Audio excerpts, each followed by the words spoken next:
Hello everybody, welcome back to the channel. This is the Mad Knives, a 5-album, 5-movie sci-fi concept project, and today we're doing a video from the Drum Grooves series.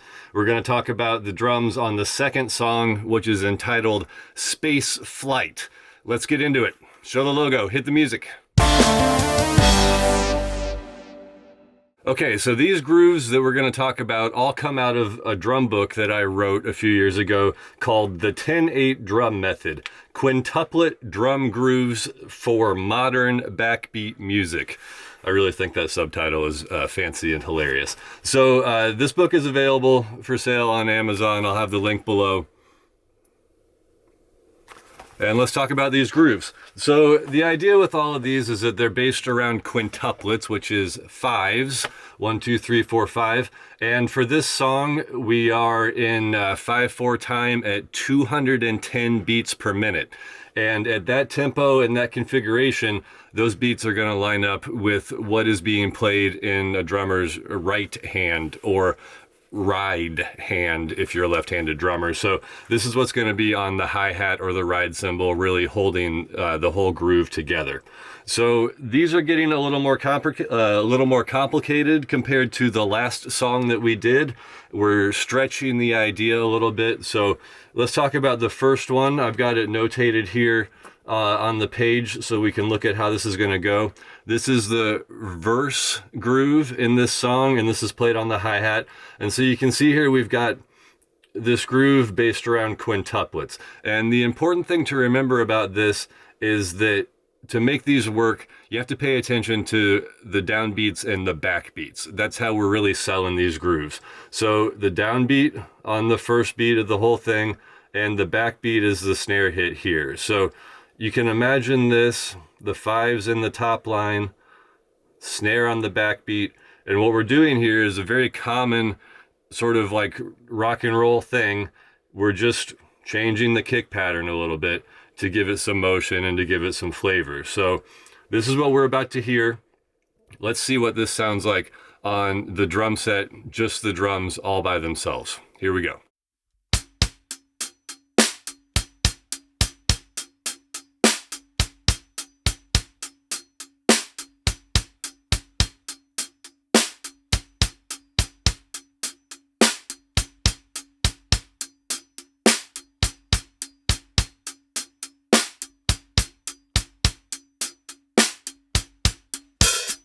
So that is the verse groove. We've got the kick drum hitting on the first and second notes of this first quintuplet, and then we've also got it hitting on the third and fourth notes of this second quintuplet.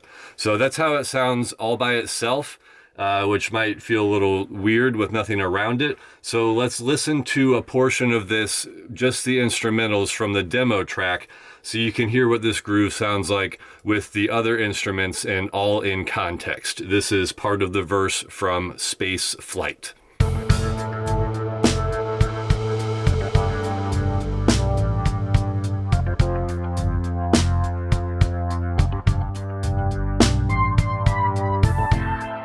So that's how it sounds with the rest of the instruments and in the music. This one, I'll admit, is a little deceiving because of these first two beats. It can make it a little hard to hear where the downbeat is, but the backbeat, as always, ties everything all together. So let's go to the second groove, continuing to stretch here a little bit. This is the chorus groove for this song, and it happens on the ride cymbal. And you can see here there's a lot more going on with this one. There are more kick drums happening. There are 2 snare hits now, although we're still treating this one as the backbeat. That's still the main idea. On this track, I didn't play this as a ghost note, but if you're having a hard time hearing the pendulum effect, you can imagine this first snare hit as a ghost note, and that will tie the whole thing together a little better. And then there's one odd thing happening in this one. Right here, there is a hi-hat stomp, like I'm actually closing the hi-hat with my foot while I'm playing the ride pattern on the ride cymbal. So we're still in this quintuplet format. There's still these 2 groups of quintuplets. The kick drum is happening on the first and second note again, just like in the original groove for the verse. And then over here, there's an additional kick drum hit on the second note of this other quintuplet. So 2, 3, and 4 of this quintuplet. So let's hear this. Just the drums all by themselves, the chorus groove for Space Flight. Here we go.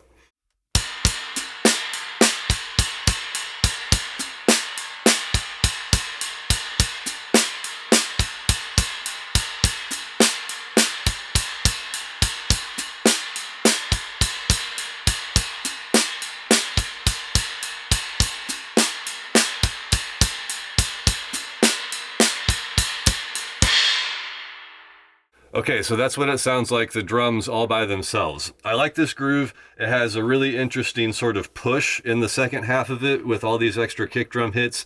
And to me anyway, this little hi-hat stomp, it's not that noticeable, but it adds a lot of flavor to the whole thing. So let's hear how this sounds in context with the rest of the instruments on the demo from Spaceflight.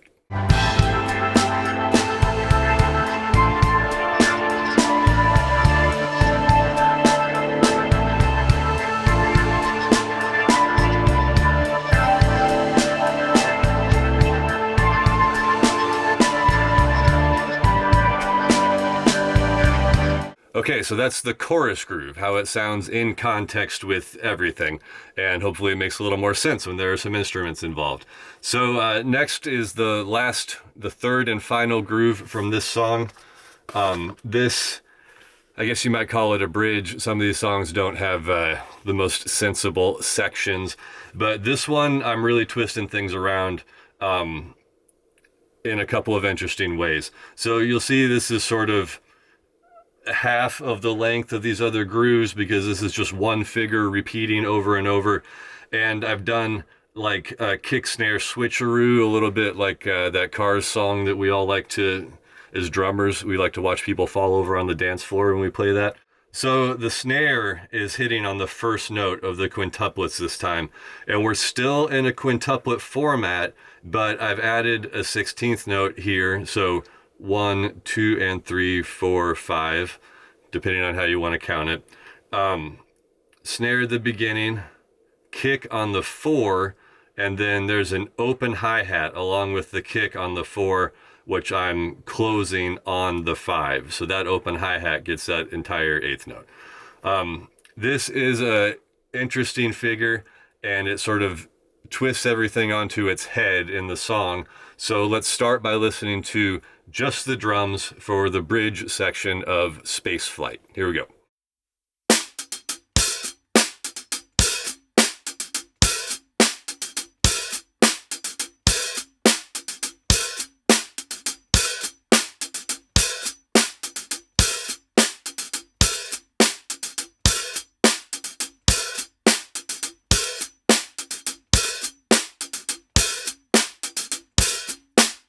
Okay, so that's what it sounds like, the drums all by themselves. It's not terribly complicated, but you can see how it kind of flips the whole groove onto its head.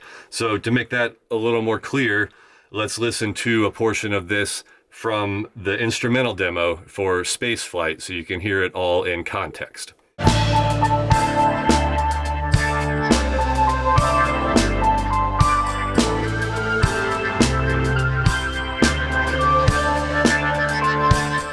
Okay, so that's what it sounds like in the song.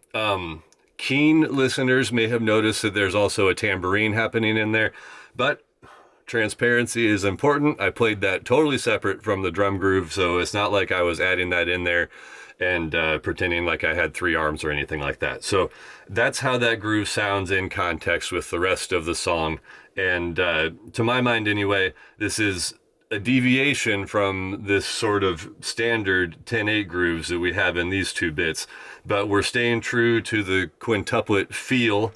We're staying in these 5s, which is very important to me in this entire foundational groove for this whole project. So if you're a drummer, let's talk about how to practice these, because I think this is something that is very attainable. And one of my long-term goals for this entire project is that I personally would really like to hear some other drummers play this stuff, because I think it's really interesting, and I'm curious to hear what other people come up with. So the first thing that's important to do is you got to get quintuplets. Like, you have to get fives in your head. And that can be challenging, especially for drummers who are steeped in Western music, because in Western music, we don't use quintuplets very much, hardly at all. I really can't think of a lot of examples, especially in popular music, and especially in this format. So anyway, get fives. However you got to do it. Put a click on a quarter note pulse and get fives.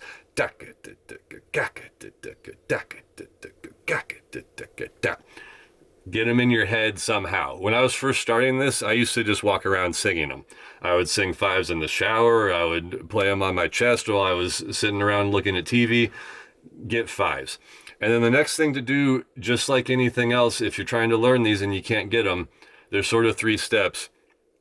Slow it down. Always slow it down. Use a click. And when I am learning these and I use a click track, I keep it on that 5/4 pulse. So the click is actually doing the quintuplets that show up in your right hand. So again, on this song, it's 5/4 at 210 BPM. And that 210 is the ride. That's your right hand. If we broke this down into the actual quarter note pulse, let me do some fuzzy math. I think that would be 42. Very slow, like we're in Ray Charles territory. And that's a lot of responsibility to put in your own hands if you're trying to learn this and you just have the click on the quarter note pulse. That's the goal. But when you start, focus on the fives in your right hand, because that's the grid. Everything else that's happening in these basic grooves is on the grid. It's with the right hand. We're not doing anything in between them yet. So slow it down, use the click, focus on the fives. That's your grid. If you want to work on this, I would suggest getting my book. I know that's a thing that a lot of people say, but it is just chock full of these grooves, hundreds and hundreds of them. And there's variations, there's linear styles, there's half time, double time, there's variations of ride patterns at the end. It's a very comprehensive way to get into this if you want to feel what it's like to play these grooves. All right, I shouldn't rattle on about it too much longer. If you'd like to see more of this, please stick around, do the YouTube stuff, like and subscribe and all of that. You can follow this channel for updates not only on the drums, but like the Mad Knives project as a whole. There's a lot going on here and a lot of things to look at and learn about. I think we did it.